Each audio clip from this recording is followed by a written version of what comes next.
من آلاف السنين الفراعنة سابوا وراهم أسرار مش مفهومة، وأول ما حد اتجرأ وحاول يفتح مقابرهم بدأت المصايب. حوادث غريبة حصلت وناس ماتت فجأة، والصحافة وقتها قالوا دي لعنة الفراعنة.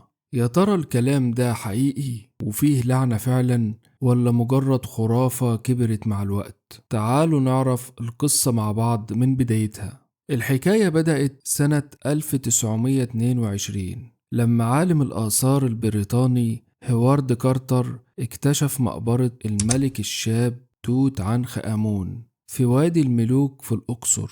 الاكتشاف ده كان حدث كبير جدا، أول مرة مقبرة ملك تتفتح بالكامل بالشكل ده. لكن بعد أسابيع قليلة الراجل اللي كان ممول الحملة اللورد كارنفون مات فجأة بعد ما اتقرص من بعوضة صغيرة. وقتها الصحف العالمية اشتعلت بالعناوين اللعنة قتلت اللورد، ومن هنا بدأت الأسطورة. بعد وفاة اللورد بدأت الناس تراقب اللي شاركوا في الاكتشاف، كل لما واحد منهم يتعب أو يموت لو بعد سنين يقولوا آدي اللعنة شغالة، وكأن مفيش سبب غيرها لأي حاجة بتحصل.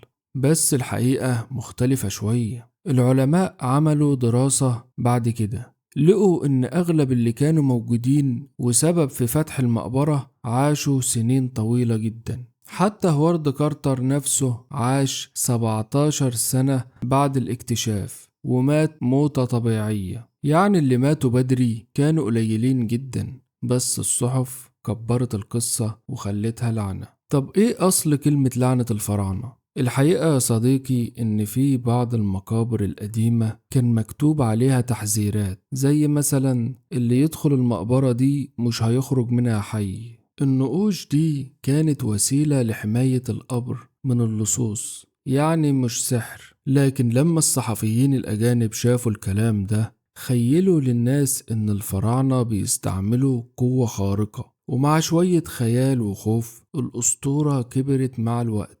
طيب نرجع للعلم ونشوف قال ايه. في تفسيرين كبار. اولا التفسير البيئي، المقابر القديمة بتبقى مليانة غبار وفطريات وغازات سامة اتحبست من آلاف السنين. العلماء قالوا ان دي ممكن تكون السبب في امراض التنفس اللي اصابت بعض الناس.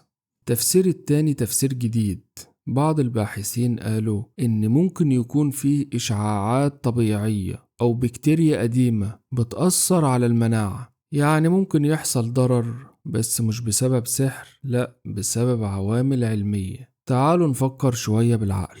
لو فعلا فيه لعنة، ليه ناس كتير دخلت نفس المقبرة ولسه عايشة؟ وليه اللعنة ما أثرتش على المصريين اللي نقلوا الآثار أو اشتغلوا في المكان؟ الموضوع شكله أقرب يكون خرافة إعلامية اتولدت من خوف الناس وحبهم للغموض.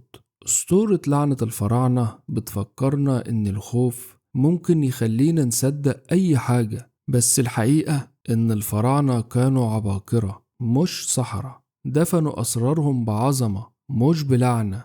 وإحنا لازم نقرأ التاريخ بعين منفتحة فيها احترام وإعجاب وفخر، بس كمان بعقل وبتفكير. في ناس شايفة إن اللعنة حقيقية وناس شايفة إنها خيال، بس اللي متأكدين منه إن الفراعنة سابوا وراهم حضارة بتبهر العالم لغاية النهاردة.